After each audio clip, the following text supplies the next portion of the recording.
Apakah kamu seorang Kristen yang telah lahir baru? Di dalam video kali ini, kita akan membahas satu topik penting di dalam kekristenan, yaitu lahir baru. Apakah itu lahir baru di dalam kekristenan? Seberapa pentingkah lahir baru di dalam kehidupan kita sebagai seorang Kristen? Bagaimana saya bisa tahu jika saya memang telah lahir baru? Kita akan menjawab semua pertanyaan ini dalam video ini, dan di akhir video ini, kamu akan memiliki pemahaman yang lebih jelas apakah kamu benar-benar adalah seorang Kristen yang telah lahir baru atau tidak. Baiklah, pertama, mari kita lihat betapa pentingnya lahir baru di dalam kehidupan kita sebagai seorang Kristen. Yesus mengajarkan kepada kita pentingnya lahir baru di dalam Injil Yohanes pasal 3 ayat 3 dan 5. Yesus berkata di dalam ayat 3, jika seorang tidak dilahirkan kembali, ia tidak dapat melihat kerajaan Allah. Dan kemudian dia berkata di dalam ayat 5, jika seorang tidak dilahirkan dari air dan roh, ia tidak dapat masuk ke dalam kerajaan Allah. Jadi, dari kedua ayat tersebut, kita dapat melihat betapa pentingnya lahir baru. Jika kamu tidak dilahirkan kembali, maka kamu tidak dapat memasuki kerajaan Allah, yang artinya adalah kamu tidak diselamatkan. Kamu bisa memiliki pengetahuan Alkitab yang lengkap tetapi tidak lahir baru. Kamu bisa menguasai doktrin Kristen secara benar tetapi tidak lahir baru. Kamu bisa ke gereja setiap minggu dan tidak lahir baru. Kamu bisa mengikuti kelas pendalaman Alkitab tetapi tidak lahir baru. Kamu dapat tumbuh di keluarga Kristen tetapi tidak lahir baru. Kamu bisa sekolah di sekolah Kristen tetapi tidak lahir baru. Kamu bisa melayani di dalam gereja selama bertahun-tahun tetapi tidak lahir baru. Jadi, tidak ada yang lebih penting daripada, pertama, menjadi lahir baru, dan kedua, mengetahui bahwa kamu telah lahir baru. Dan tidak ada yang lebih berbahaya daripada jika kamu berpikir kamu telah lahir baru tetapi ternyata kamu belum lahir baru. Karena jika kamu tidak lahir baru, Yesus berkata kamu tidak dapat memasuki kerajaan Allah, artinya kamu tidak diselamatkan. Mungkin ada yang berpendapat, tetapi Rasul Paulus berkata dalam Efesus pasal 2, kita diselamatkan melalui iman kepada Yesus Kristus, dan dalam Roma pasal 5, dia berkata bahwa kita dibenarkan karena iman. Jadi, apakah kita diselamatkan melalui lahir baru atau melalui pembenaran karena iman kepada Yesus Kristus? Di sini kita akan melihat hubungan yang erat antara lahir baru dan pembenaran karena iman, yang berarti menerima keselamatan di dalam Yesus. Pembenaran karena iman mengikuti kelahiran baru, atau dengan kata lain, kelahiran baru mendahului pembenaran karena iman. Semua itu terjadi pada saat yang bersamaan. Tetapi ada sebab dan akibat serta urutannya di dalam proses itu.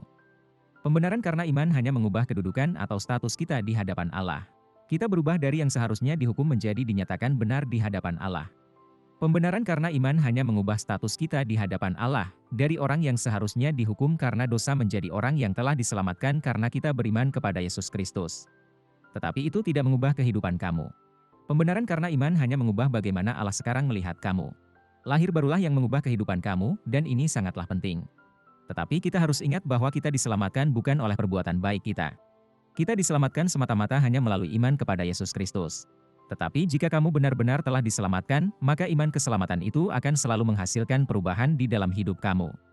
Jika kamu memiliki iman yang sejati kepada Yesus, maka selalu ada bukti kehidupan yang berubah dari sebelum kamu percaya kepada Yesus dengan setelah percaya kepada Yesus. Jadi, sekarang kamu dapat melihat betapa pentingnya untuk mengalami lahir baru di dalam kehidupan kita sebagai orang Kristen. Selanjutnya, mari kita lihat apa yang diajarkan Alkitab tentang lahir baru. Dalam 1 Yohanes pasal 3 ayat 9. Rasul Yohanes berkata, setiap orang yang lahir dari Allah, tidak berbuat dosa lagi, sebab benih ilahi tetap ada di dalam dia dan ia tidak dapat berbuat dosa, karena ia lahir dari Allah. Rasul Yohanes berkata dengan sangat jelas di sini bahwa jika kamu mengatakan kamu mengenal Allah, tetapi kamu tetap menjalani kehidupan di dalam dosa, kamu sama sekali belum lahir baru. Tetapi, Rasul Yohanes tidak mengatakan bahwa seorang Kristen yang telah lahir baru tidak akan berbuat dosa lagi. Kita semua masih bisa berbuat dosa. Tetapi kita tidak mencintai dosa kita, dan kita tidak hidup di dalam kehidupan yang penuh dosa. Kita mungkin sesekali jatuh ke dalam dosa. Tetapi kita tidak akan menjalani gaya hidup yang terus-menerus berdosa. Orang yang menjalani gaya hidup yang terus-menerus berdosa, sama sekali belum lahir baru. Jadi, dengan kata lain, di mana ada kelahiran baru, pasti akan selalu ada buah kehidupan yang muncul dari kelahiran baru itu. Yesus bahkan berkata dalam Matius pasal 7 ayat 20. Jadi dari buahnya lah kamu akan mengenal mereka. Kamu dapat mengetahui apakah akar pohon tersebut baik atau tidak dengan melihat buahnya. Sama halnya, kita dapat melihat apakah seseorang sudah lahir baru atau tidak dari buah kehidupannya, apakah baik atau buruk. Dengan kata lain, ada hubungan yang tidak terpisahkan antara lahir baru dengan pengudusan hidup yang menghasilkan buah kehidupan yang baik. Setelah lahir baru akan selalu terlihat adanya pengudusan di dalam hidup seseorang, yang merupakan pertumbuhan yang progresif menjadi serupa dengan Kristus. Lahir baru berarti bahwa kamu sekarang terhubung dengan Allah dan Allah telah memberikan kehidupan yang kekal dan kehidupan yang ilahi di dalam diri kamu. Allah juga telah memberikan kamu hati dan pikiran yang baru, dan inilah permulaan kehidupan kekristenan kamu. Lahir baru membawa kamu ke dalam dunia baru, pemahaman yang baru tentang kebenaran Alkitab, kebencian terhadap hal-hal berdosa yang dulu kamu cintai dan kecintaan terhadap hal-hal rohani yang dulu kamu benci. Ini adalah perubahan yang menyeluruh dari kehidupan kamu. Dan itu terjadi dengan seketika. Kelahiran baru tidaklah terjadi secara perlahan-lahan. Begitu kamu lahir baru, kamu adalah manusia baru di dalam Kristus. Sekarang, mari kita kembali ke ayat 9. Setiap orang yang lahir dari Allah, tidak berbuat dosa lagi. Kata dosa berarti meleset dari sasaran. Ini berarti gagal mencapai sasaran, dan sasarannya adalah kesucian dan kemuliaan Allah yang sesuai dengan firman Allah. Sekarang, mari kita lihat kata, berbuat. Ini adalah kata Yunani yang berarti mengerjakan suatu tindakan, berjalan menuju ke suatu arah. Dan itu dalam bentuk present tense atau tense sekarang. Kata kerja berbuat ini berarti perbuatan yang sedang berlangsung. Ini adalah perbuatan yang berkelanjutan atau dilakukan secara terus-menerus. Jadi, yang dimaksudkan di sini adalah, tidak ada seorang pun yang dilahirkan dari Allah akan terus-menerus hidup di dalam perbuatan dosa, atau dengan kata lain mempunyai gaya hidup yang senantiasa berbuat dosa. Tidak ada seorang pun yang dilahirkan dari Allah akan terus-menerus hidup di dalam perbuatan dosa karena telah terjadi transformasi secara keseluruhan di dalam hidupnya. Jadi, kamu bukan lagi budak dosa. Kamu tidak lagi hidup untuk dosa. Kamu mungkin jatuh ke dalam dosa itu. Tetapi begitu kamu berada di dalam dosa, kamu akan membencinya. Kamu akan merasa bersalah atas perbuatan dosa kamu. Dan jika kamu tidak bertobat darinya maka Allah akan mendisiplinkan kamu. Allah akan menghukum kamu sampai kamu keluar dari dosa itu. Tetapi bagi mereka yang belum lahir baru, mereka tidak hanya berada di dalam kehidupan yang penuh dosa, mereka juga suka dan menikmati kehidupan seperti itu. Jadi, sekarang kita mengetahui bahwa orang yang telah lahir baru memiliki kehidupan baru di dalam Kristus, kita adalah manusia baru di dalam Kristus. Itulah yang dimaksud dengan lahir baru, kita telah menjadi manusia baru di dalam Kristus. 2 Korintus pasal 5 ayat 17. Jadi siapa yang ada di dalam Kristus, ia adalah ciptaan baru, yang lama sudah berlalu, sesungguhnya yang baru sudah datang. Sekarang, pertanyaan selanjutnya adalah, apakah lahir baru itu tergantung pada kita? Apakah kita dapat lahir baru dengan kemauan dan usaha kita sendiri? Jawabannya adalah sama sekali tidak. Ketika kita dilahirkan, kita pasif adanya, kita tidak dapat memilih kapan harus dilahirkan atau bagaimana harus dilahirkan. Alkitab memberitahu kepada kita bahwa itu adalah pekerjaan dari Tuhan, Dialah yang membuat kita lahir baru. Itu semua adalah pekerjaan Tuhan, sama sekali bukan usaha kita sendiri. Jadi, apa yang dilakukan Allah untuk membuat kita lahir baru? Dalam 1 Yohanes pasal 3 ayat 9, Rasul Yohanes berkata, setiap orang yang lahir dari Allah, tidak berbuat dosa lagi. Sebab benih ilahi tetap ada di dalam dia dan ia tidak dapat berbuat dosa, karena ia lahir dari Allah. Dari ayat itu, kita memahami bahwa Allah menempatkan benih ilahi di dalam kita, sehingga kita bisa lahir baru. Apakah yang dimaksud dengan benih ilahi yang tetap ada di dalam kita? Ada dua penjelasan untuk ini. Penjelasan pertama adalah itu merujuk kepada firman Allah. Istilah ini juga digunakan di tempat lain di dalam perjanjian baru untuk merujuk kepada firman Allah. Dan firman Allah itu adalah alat yang Roh Kudus gunakan untuk memberikan kita sebuah kelahiran yang baru. 1 Petrus pasal 1 ayat 23 menjelaskannya dengan jelas. Karena kamu telah dilahirkan kembali bukan dari benih yang fana, tetapi dari benih yang tidak fana, oleh firman Allah, yang hidup dan yang kekal. Namun, kita mungkin saja memiliki firman Allah di dalam diri kita tetapi tidak mengalami lahir baru. Itulah sebabnya kita perlu melihat penjelasan kedua. Penjelasan kedua adalah bahwa benih di sini mewakili sifat atau kodrat ilahi yang adalah kehidupan ilahi yang Allah tempatkan di dalam orang yang dilahirkan kembali. Dalam 2 Petrus pasal 1 ayat 4, Petrus berkata, dengan jalan itu ia telah menganugerahkan kepada kita janji-janji yang berharga dan yang sangat besar, supaya olehnya kamu boleh mengambil bagian dalam kodrat ilahi, dan luput dari hawa nafsu duniawi yang membinasakan dunia. Di dalam kelahiran baru, kita mengambil bagian di dalam kodrat ilahi. Namun itu tidak berarti bahwa kita menjadi sempurna dan tidak akan melakukan dosa lagi. Kita tidak menjadi sempurna karena kita masih hidup di dalam kedagingan kita. Tetapi sifat atau kodrat baru yang ditempatkan di dalam kita adalah sempurna, karena itu adalah sifat Allah sendiri, itu adalah sifat ilahi.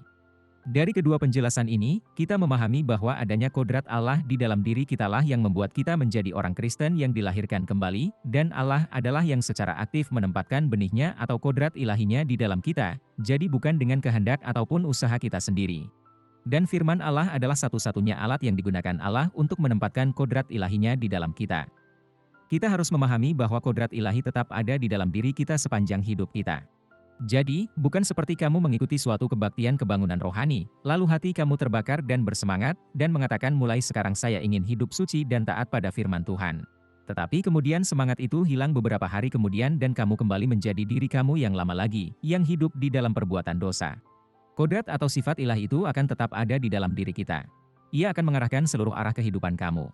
Kamu telah sepenuhnya berbalik arah, kamu bukan lagi berjalan menuju neraka tetapi kamu sekarang berjalan menuju sorga. Kadang-kadang kamu mungkin melambat di dalam perjalanan ke arah yang baru itu. Kadang-kadang kamu akan berjalan dengan cepat ke arah itu. Kadang-kadang kamu mungkin tergelincir dan jatuh saat kamu berjalan menuju ke arah itu. Kadang-kadang kamu mungkin tergoda, dan kamu mungkin merasakan tarikan dari dosa dunia ini untuk membawa kamu kembali ke arah yang lama. Tetapi bagaimanapun juga, kamu akan tetap berjalan menuju ke arah yang baru ini. Karena kodrat ilahi dari Allah tetap ada di dalam kamu, dan kodrat ilahi inilah yang mengarahkan kamu ke arah yang baru ini. Jadi, dengan kata lain, lahir baru terjadi ketika roh Allah menggunakan firman Allah untuk menempatkan kehidupan Allah di dalam diri kamu yang sudah mati secara rohani. Selanjutnya, mari kita lihat apakah yang menjadi tanda-tanda seorang Kristen yang telah lahir baru. Bagaimana cara kamu tahu jika kamu adalah seorang Kristen yang telah lahir baru? Atau bagaimana kamu bisa tahu jika orang Kristen yang lain telah lahir baru? Kita semua mengetahui bahwa hanya Allah yang benar-benar mengetahui hati seseorang. Jadi, yang bisa kita lakukan adalah melihat tanda-tanda seseorang yang sudah lahir baru apakah sesuai dengan apa yang Alkitab katakan, agar kita bisa menilai apakah diri kita atau orang lain sudah lahir baru atau tidak. Dan itulah yang dicatat di dalam buku 1 Yohanes, tanda-tanda orang yang sudah lahir dari Allah atau dengan kata lain bukti dari kelahiran baru. Masih ingatkah kamu di awal video ini, saya mengatakan bahwa kita dapat melihat apakah seseorang sudah lahir baru atau tidak dari buah kehidupannya. Sekarang, mari kita lihat tanda dari buah kehidupan seseorang yang telah lahir baru. Yang pertama, tanda seorang Kristen yang benar-benar sudah lahir baru adalah kamu sadar akan dosa di dalam diri kamu. Kamu mengakui bahwa kamu adalah seorang yang berdosa dan membenci dosa di dalam diri kamu. Dan kamu ingin mendapatkan pengampunan atas dosa-dosa kamu. Kita bisa melihatnya dalam Roma pasal 3 ayat 23, karena semua orang telah berbuat dosa dan telah kehilangan kemuliaan Allah. Dan dalam 1 Yohanes pasal 1 ayat 8, jika kita berkata bahwa kita tidak berdosa, maka kita menipu diri kita sendiri dan kebenaran tidak ada di dalam kita. Tanda yang kedua, kamu benar-benar mengaku bahwa Yesus adalah anak Allah dan kamu percaya pada Yesus sebagai satu-satunya juru selamat, dan kamu benar-benar percaya bahwa kamu diselamatkan hanya oleh kasih karunia dan bukan oleh perbuatan baik kamu. 1 Yohanes pasal 4 ayat 15, barang siapa mengaku bahwa Yesus adalah anak Allah, Allah tetap berada di dalam dia dan dia di dalam Allah. Dan 1 Yohanes pasal 5 ayat 1, setiap orang yang percaya bahwa Yesus adalah Kristus, lahir dari Allah. Juga dalam Efesus pasal 2 ayat 8 dan 9, sebab karena kasih karunia kamu diselamatkan oleh iman, itu bukan hasil usahamu, tetapi pemberian Allah, itu bukan hasil pekerjaanmu, jangan ada orang yang memegahkan diri. Yang ketiga, kamu memiliki keinginan untuk mempunyai relasi dengan Allah dan membenci dosa yang juga dibenci oleh Allah. Seorang Kristen yang lahir baru memiliki keinginan untuk lebih mengenal Allah dan berusaha untuk menaati perintah-perintahnya, melakukan kebenaran dan menjauhi hal-hal yang berdosa. Kamu kadang-kadang mungkin terjatuh di dalam dosa. Tetapi begitu kamu di dalam dosa, kamu akan membenci dosa itu. Kamu akan merasa bersalah akan dosa yang telah kamu lakukan. Kamu tidak dapat menjalani gaya hidup yang terus-menerus berdosa. Kita bisa melihatnya dalam 1 Yohanes pasal 3 ayat 9, setiap orang yang lahir dari Allah, tidak berbuat dosa lagi. Sebab benih ilahi tetap ada di dalam dia dan ia tidak dapat berbuat dosa, karena ia lahir dari Allah. Dan dalam 1 Yohanes pasal 3 ayat 24, barang siapa menuruti segala perintahnya, ia diam di dalam Allah dan Allah di dalam dia. Dan demikianlah kita ketahui, bahwa Allah ada di dalam kita, yaitu roh yang telah ia karuniakan kepada kita. Tanda yang keempat, kamu merasa sukacita berada di antara orang-orang percaya dan kamu mengasihi mereka. Kamu merasa lebih bersukacita ketika berada di antara orang-orang percaya daripada di antara orang-orang yang tidak percaya karena sifat ilahi di dalam kamu tidak bisa menyetujui gaya hidup yang berdosa yang dijalankan oleh orang-orang yang tidak percaya. Tidak hanya kamu merasa sukacita berada di antara orang-orang percaya, kamu juga mengasihi mereka dan memperhatikan mereka. Namun, itu tidak berarti bahwa kamu hanya boleh berteman dengan orang-orang percaya. Kamu masih harus hidup di antara orang-orang yang tidak percaya, dan seperti yang diajarkan Yesus kepada kita, kamu diminta untuk memberitakan Injil kepada mereka. Jika kamu hanya berteman dengan orang-orang percaya, maka kepada siapa kamu akan membagikan Injil? Sebagai seorang Kristen yang lahir baru, meskipun kamu hidup di antara orang-orang yang tidak percaya, kamu menolak dan tidak setuju dengan gaya hidup mereka yang berdosa. Ini sangat jelas dalam 1 Yohanes pasal 3 ayat 10, inilah tandanya anak-anak Allah dan anak-anak iblis. Setiap orang yang tidak berbuat kebenaran, tidak berasal dari Allah, demikian juga barang siapa yang tidak mengasihi saudaranya. Dan dalam 1 Yohanes pasal 3 ayat 14, kita tahu bahwa kita sudah berpindah dari dalam maut ke dalam hidup, yaitu karena kita mengasihi saudara kita. Barang siapa tidak mengasihi, ia tetap di dalam maut. Jadi, itulah tanda-tanda atau bukti-bukti utama yang harus ada di dalam kehidupan orang-orang Kristen yang sudah lahir baru. Dan kamu tidak bisa memiliki hanya satu tanda saja dan tidak memiliki tanda yang lainnya. Semua tanda-tanda tersebut harus ada di dalam kehidupan orang Kristen yang sudah lahir baru. Keempat tanda-tanda tersebut adalah bukti dari kehidupan yang baru di dalam Kristus. Sekarang, lihatlah diri kamu dan tanyakan pada diri kamu pertanyaan penting ini, apakah kamu sudah lahir baru? Apakah kamu sudah menerima hidup yang baru di dalam Kristus? Apakah ada transformasi yang menyeluruh di dalam kehidupan kamu? Jika jawabannya ya, puji Tuhan. Jika jawabannya tidak, kamu mungkin akan bertanya, jadi apa yang harus saya lakukan untuk lahir baru? Secara teknis, jawaban Alkitabiah yang benar adalah, tidak ada yang bisa kamu lakukan. Alkitab mengatakan kepada kita, lahir baru adalah pekerjaan dari Allah. Itu semua adalah pekerjaan Allah dan bukan usaha kita sendiri. Dan dalam Injil Yohanes pasal 3 ayat 8 dikatakan, angin bertiup kemana ia mau, dan engkau mendengar bunyinya, tetapi engkau tidak tahu dari mana ia datang atau kemana ia pergi. Demikianlah halnya dengan tiap-tiap orang yang lahir dari roh. Jadi, lahir baru bukanlah di dalam kendali kamu. Namun, jika kamu bertanya bagaimana saya bisa memiliki hidup yang kekal, yang merupakan apa yang dimaksud dengan lahir baru, maka Alkitab memberitahu kita dengan sangat jelas dalam Injil Yohanes pasal 3. Kamu harus bertobat dan percaya. Pertobatan yang bagaimanakah yang akan membawa kehidupan yang kekal? Pertobatan yang membawa hidup kekal bukan hanya meminta pengampunan dari Allah atas dosa-dosa kamu. Allah telah mengampuni segala dosa kita di atas kayu salib. Jadi, kamu tidak hanya harus bertobat atas semua hal berdosa yang telah kamu lakukan. Kamu terlebih lagi harus bertobat atas semua alasan yang tidak baik untuk semua hal baik yang telah kamu lakukan.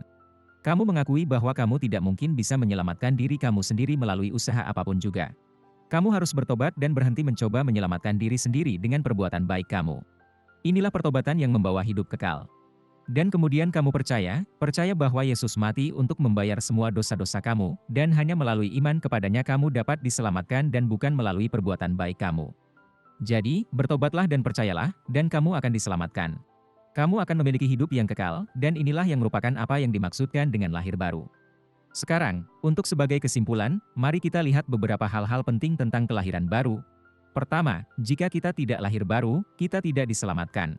Ini karena Yesus mengatakan jika kita tidak lahir dari roh, yang berarti lahir baru, maka kita tidak dapat masuk ke dalam kerajaan Allah. Secara sederhana, lahir baru mendahului pembenaran oleh iman. Kedua, lahir baru tidak bergantung pada kita, itu sepenuhnya adalah pekerjaan Allah. Allah yang secara aktif menempatkan benihnya di dalam kita, bukan dengan kehendak dan usaha kita sendiri. Ketiga, firman Allah adalah satu-satunya alat yang digunakan Allah untuk membuat sifat ilahinya menetap di dalam kita, yang membuat kita lahir baru.